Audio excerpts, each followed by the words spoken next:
Hello.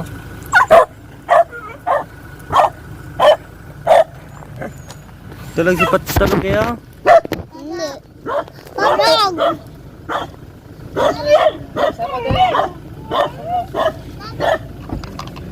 Buksan mo. Buksan. Hindi ko kaya to. Hindi mo kaya. Galing kasi ng ano, Hello, ha? nagkagadaling ko lang madam dahil galing po ko sa latap. Oh, Din. oh, bakit ano nangyari? Kaya, Takot dagat. Ano sasabi mo? Takot dagat. Ligo ka dagat?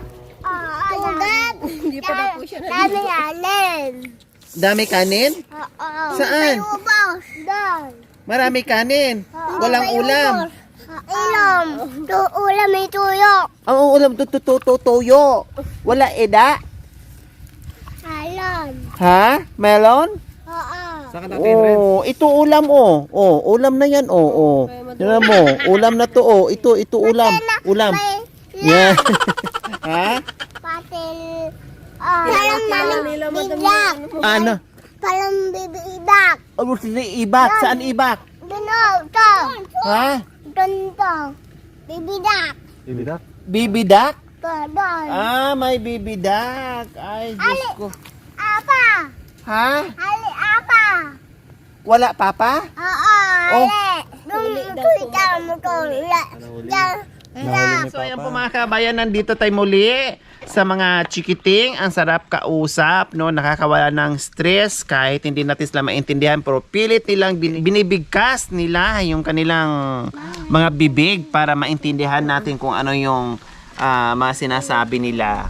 O syempre nandito tayo at kumustahin natin sila muli kung ano na ang nangyari, no? At ito naabutan natin mga nagising dahil natulog sila pag mga ganitong oras kasi mga kabayan, ang sarap matulog kaya hindi sila sabay-sabay kanina lumabas, no? Nagsunod-sunuran kasi natulog sila, halata sa mga mata nila na talagang bagong gising pa yung iba. O pati pala ang bunso, pinaka-bunso na ano na rin, nagising na rin kasi syempre maingay tayo.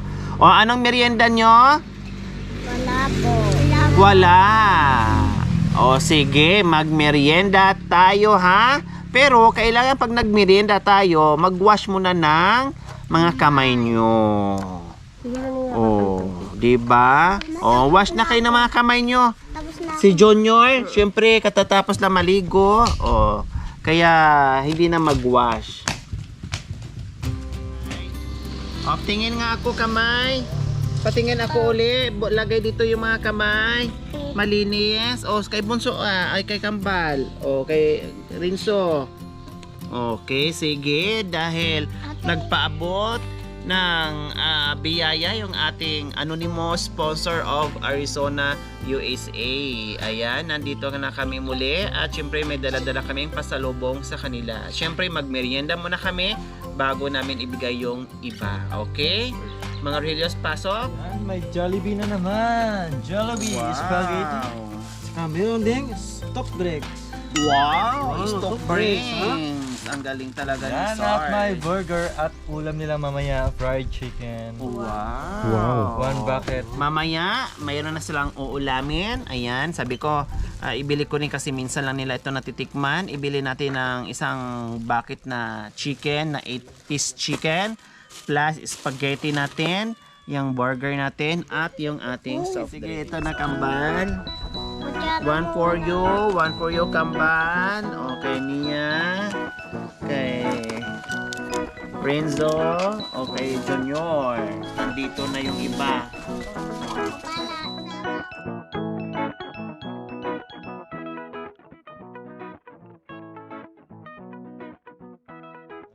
So ayan po mga kabayan, syempre nagdala din tayo ng pagkain ng ating mga aso at pusa. Inasikaso po ni Jackoy at ni Sarge. Ayan. Kasi tuwing dating natin mga kabayan, sasalubungin tayo ng mga bata plus yung mga aso susunod yan. Minsan yung mga aso pa nauuna. No, alam nila mga kabayan na tuwing dating natin, akala nila amo tayo na dumadating, no, masaya sila. Kumakawag-kawag yung buntot pag dumadating tayo kasi alam nila na meron tayong pasalubong pati sa kanila. Ganyan po ang mga aso, ang babae. Pero nung unang punta namin dito mga kabayan, ang tatapang nila. Diyos ko, halos hindi ka makasubo dito sa harapan ng bahay ni Ate Susan kasi ang tapang nila. Pero ngayon, malayo pa lang, alam na nila na kami yung paparating.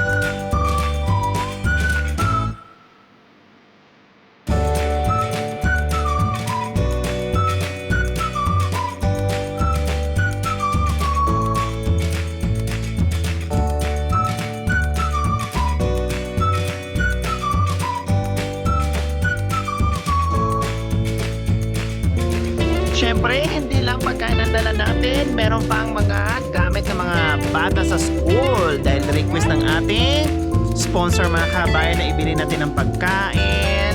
Pagkain ng pusa, aso, mga bata, at siyempre groceries, plus school supplies mga kabayan. Para siyempre may nag-aaral na mga bata. Itong dalawa nag-aaral so kailangan nila ng mga gamit sa school. Okay? Nasaan na ang mga gamit natin para sa kanila? School supply. O, mayroon ka pa bang mga papilin niya? Ha? Mayroon pa o wala na? O wala na. May mga crayons pa ba kayo? Wala na. O wala na. O ano kayo dito ha? Hati-hati kayo ha? Ni ate ha? O ito. Meron na mga bond paper, color paper. Ayun ang mga kailangan nyo. Tapos syempre meron din sila ang dalawang kamba natin kasi hindi pa sila nag-aaral. So pwede silang mag-kulay-kulay dyan. O, para ma-practice nila kung paano humawak ng crayons. Ayan. At magbasa-basa turuan ni Ate Nia. O, di ba?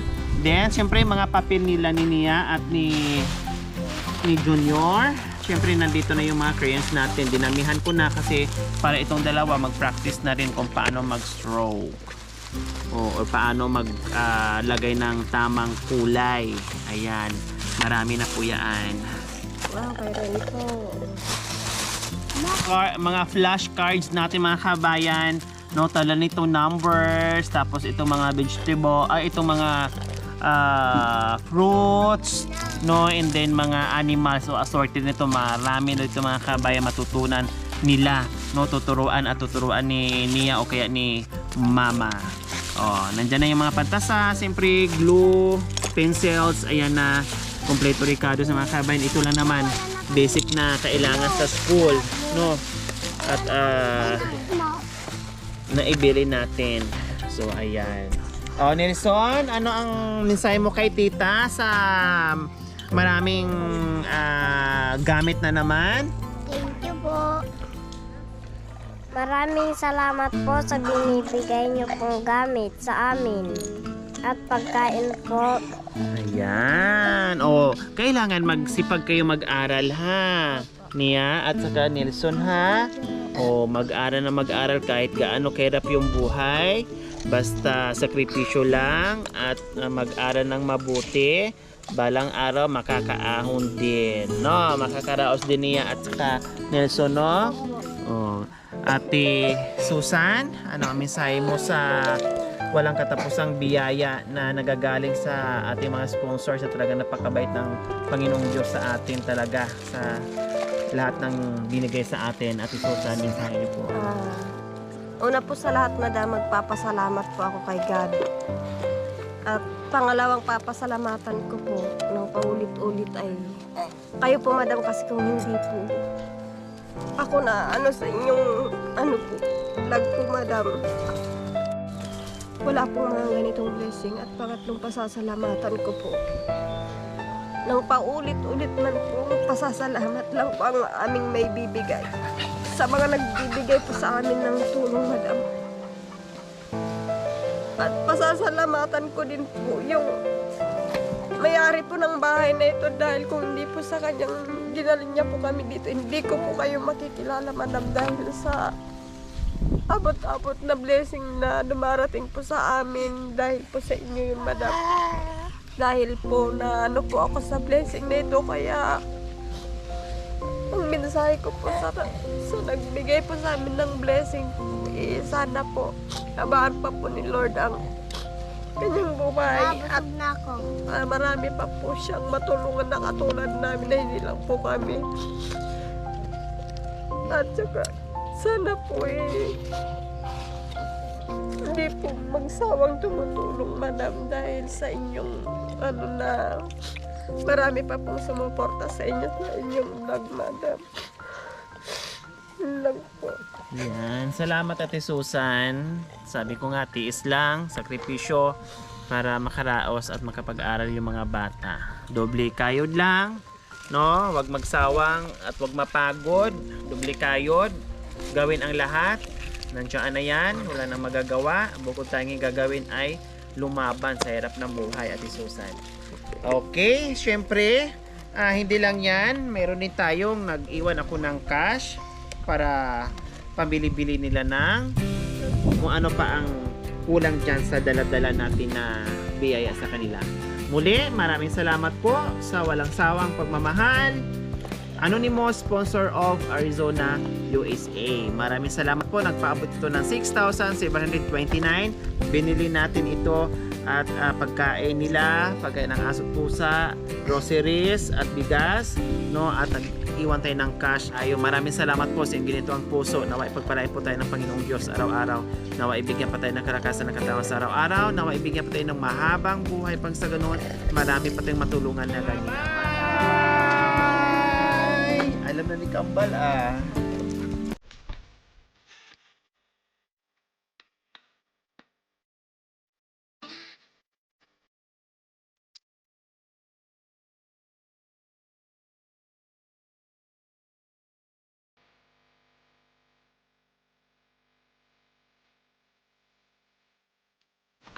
Uuwi na ako, ha. Bye-bye na sa inyo. Bye-bye. Dito na kayo. Oh, dito lang. Hindi naman ikaw sama. Dito lang ako hatid, ha. Oh, dito ka ni ate na. Oh.